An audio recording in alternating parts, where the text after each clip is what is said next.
আসসালামু আলাইকুম ভিউয়ার্স। কাল বাদে পরশু ত্রয়োদশ জাতীয় সংসদ নির্বাচন।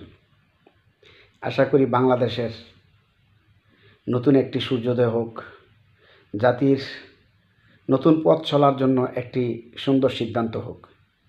তবে নির্বাচনের আগে আমার যে সামান্য কয়েকজন ভিউয়ার্স আছেন তাদেরকে অন্তত উদ্দেশ্য করে বলি, একটা কথা মনে রাখবেন, জামাত শিবির যে জঙ্গি মনোভাব তারা তাদের প্রতিপক্ষের প্রতি এই নির্বাচন পূর্ব মুহূর্তে দেখিয়েছে, এখনও তাদের হাতে ক্ষমতা আসেনি। যদি কোনো কারণে ষড়যন্ত্রমূলকভাবে হোক বা কারসাজি করে হোক বা নির্বাচন ইঞ্জিনিয়ারিং করে হোক, জামাতকে যদি ক্ষমতায় কোনো পরাশক্তি আনে, ভোটে তো আসতে পারবে না, কোনো শক্তি যদি জামাতকে ক্ষমতায় আনে, তো মনে রাখবেন এই দেশ সিরিয়া, লিবিয়া, ইরাক, আফগানিস্তান থেকেও আরও ভয়াবহ হবে। অন্যান্য দেশ তো সারভাইভ করতে পারবে, আমরা কিন্তু সারভাইভ করতে পারবো না। এটা গৃহযুদ্ধে রূপান্তরিত হবে, কারণ এদের যে আস্ফালন, এদের যে সন্ত্রাসী মনোভাব, ছাত্রলীগ থেকে তো ছাত্রলীগকে তো ছাড়াই গেছে বহুত আগে জামাত শিবির, কিন্তু তাদের সামনে যে ভয়ঙ্কর তাদের যে চিন্তাধারা, তাদের প্ল্যান কি জানেন?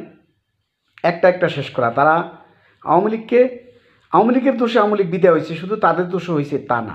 শেখ হাসিনা এত ফেসিস্ট করছে যে সে পলানো ছাড়া কোনো রাস্তা সে রাখে নাই। শেখ হাসিনার পায়ের নিচে মাটি শেখ হাসিনা সরাইছে, কারণ তার কোনো দরকার নাই বিনা নির্বাচনে বছরকে বছর, এক বছর এক ট্রাম, 2 ট্রাম, 5 ট্রাম, 3 ট্রাম, 15 বছর, 20 বছর, বছরকে বছর বিনা নির্বাচনে ক্ষমতা থাকা তার কোনো দরকার ছিল না। তার জনপ্রিয়তা এত কম ছিল না, কিংবা আওয়ামী লীগের ভোটার এত কম ছিল না, কিংবা আওয়ামী লীগের ইতিহাসও এত না যে তারা বাংলাদেশে রাজনীতি করতে পারবে না। কিন্তু শেখ হাসিনা ফেরাউনের রূপ ধারণ করছে, আর ফেরাউনকে দৌড়াইয়া তারা নিজেদেরকে মুসা মনে করে। তো যা হোক, তার কাজ হচ্ছে যে আওয়ামী লীগ তো বিদায় হয়েছে, এখন তাদের স্বাধীনতার আরেকটা শক্তি হলো বিএনপি। এখন তাদের কাজ হচ্ছে বিএনপিকে বিদায় করা। দুই শক্তিকে বিদায় করে তারা বাংলাদেশকে পূর্ব পাকিস্তানে রূপান্তরিত করবে। অর্থাৎ নাম বাংলাদেশ থাকবে, পতাকা থাকবে, মানচিত্র থাকবে, কিন্তু তাদের কাছে সুকটান হবে ওই যে ডারবি নাসির ডারবি খায়, তারপরে তারা সুকটান দিয়া জান্নাতের টিকিট দেয় না, তারা সুকটান দিবে আর বলবে, ইয়াহ আল্লাহ, আলহামদুলিল্লাহ, আমরা পূর্ব পাকিস্তানকে ফেরত পেয়েছি, মাবুদ আলহামদুলিল্লাহ, শুক্রিয়া, আর পূর্ব পাকিস্তানকে বিজয় করেছি।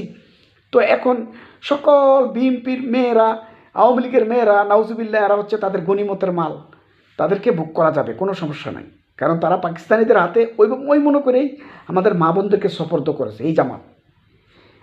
কত বড় ব্লাস্টিং, যে আমরা কত বড় পদস্খলন জাতি, যে জামাতের মতো খুনি, দর্শক, মুনাফেক, রাজাকার, আলবদর, আসামস, তাদের বংশধরকে এখন আমরা কি করতেছি, রাজনীতি করার সুযোগ দিতেছি। আজকে এটার জন্য মেজর জিয়া দায়ী, এটার জন্য জিয়াউর রহমান দায়ী, শহীদ প্রেসিডেন্ট জিয়াউর রহমান দায়ী। কারণ উনি কি করছে, এই পরবর্তীতে বহুদলীয় গণতন্ত্রের নামে পরে আবার জামাতকে স্বীকৃতি দিচ্ছে। উনি জামাতকে রাজনীতি করতে দেওয়া উচিত হয় নাই। জামাত রাজনীতি করলে বলে তোরা বিএনপির জয়েন করে রাজনীতি কর, তোদের আলাদা কোনো রাজনৈতিক দলের দরকার নাই। যেমন আওয়ামী লীগকেও বৈধতা দিয়েছে, আওয়ামী লীগকে বৈধতা দেওয়ার পর তো উনি এই দুনিয়া থেকে চলে গেছে।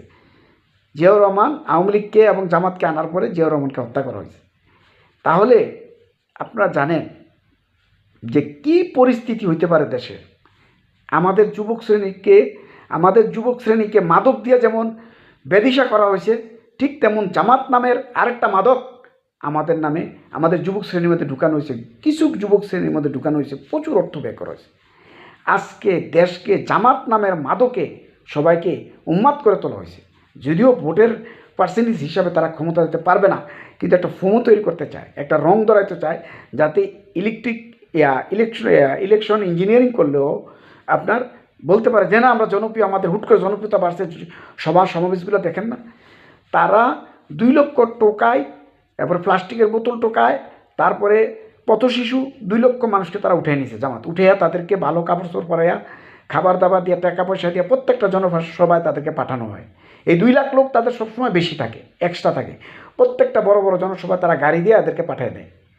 কত বড় মুনাফিক, কত বড় চাত্রায়, কত বড় ষড়যন্ত্রকারী, তাদের চরিত্র যদি গবেষণা করা হয় তাহলে মনে হবে যেন এটা একটা সায়েন্স। তারা এইভাবে পরিকল্পিতভাবে পূর্ব পাকিস্তান বানাতে চায় বাংলাদেশকে। সাবধান, জামাত শিবির নামক মাদক থেকে আমাদের প্রজন্মকে বাঁচান। আর নির্বাচনে প্রত্যেকে দাঁড়িপাল্লার বিরুদ্ধে ভোট দিবেন, একটা ভোট যেন দাঁড়িপাল্লা না পড়ে। আর যারা দাঁড়িপাল্লা ভোট দিবে এদেরকে রাজাকার আলবদর আশামসের তকমা লাগাই দিবেন। অন্য দলের ভোট দিলে সমস্যা নয়, কারণ তারা স্বাধীনতা বিরোধী না। জামাত শিবির যেহেতু স্বাধীনতা বিরোধী, তাদেরকে যারা যারা ভোট দিবে, যারা যারা জামাত শিবির করবে, প্রত্যেকের নাম তালিকা করে রাখেন, তাদেরকে বাংলাদেশ থেকে নিশ্চিহ্ন করা হবে। কত বড় আস্পর্ধা! তারেক জিয়ার মতো লোকের শাহবাগে মাইরা ঝুলে রাখবো, এই কথা বলতে পারতো যে সকল দুর্নীতিবাদের বিচার হবে। যদি তারেক জিয়া দুর্নীতি করে, তারেক জিয়ারও বিচার হবে। তারা ডাইরেক্ট হত্যা করার হুমকি দিতেছে। তাহলে কত বড় খারাপ চিন্তা করেন। এখন বুঝলাম যে হাসিনা কেন পলাইয়া ইন্ডিয়া গেছে। হাসিনার তো আসলে গণভবনে মাইরিয়ে ফেলাইতো, আইনের কাছে দিত না। এটা কি আমাদের দেশের জন্য শুভ? যে কোনো অপরাধীকে আমরা আইনের কাছে তুলে দেব, আমরা নিজের হাতে কেন হত্যা করব? তারপরে তারেক জিয়ার ফ্যামিলি, তারেক জিয়ার মেয়ে, তারেক জিয়ার ওয়াইফ নিয়েও কথা বলছে। তাহলে যেই তার জামাত শিবির প্রায় 50 বছর বিএনপির সাথে রাজনীতি করলো, বিএনপির কোলে বৈশা খাইলো, বিএনপির আশ্রয় প্রশ্রয় বড় হইলো, বিএনপির শহীদ প্রেসিডেন্ট জিয়াউর রহমানের, বিএনপির প্রতিষ্ঠাতা শহীদ প্রেসিডেন্ট জিয়াউর রহমানের অবদানে তারা বাংলাদেশে রাজনীতি করার সুযোগ পাইল। তারা যদি তারেক জিয়ারে মাইরা শাহবাগে ঝুলাই রাখতে পারে, তাহলে তারা সাধারণ জনগণের সাথে কী করতে পারবে? যে জামাত না করবে তারা চারানা পয়সা দিয়ে হেল্প করবে না। তারা জামাত, তারা হচ্ছে ইহুদির মতো। ইহুদিরা যেমন নিজের জাত ছাড়া কিছু বোঝে না, জামাত শিবির হচ্ছে নিজের দল ছাড়া কিছু বোঝে না। মনে রাখবেন, এমন কান্না কানবেন, একটা সিটও যদি জামাতরে দেন, ওই সিটের মধ্যে শুধু কানতেই থাকবেন, কানতেই থাকবেন। আল্লাহ হাফেজ, ভালো থাকেন।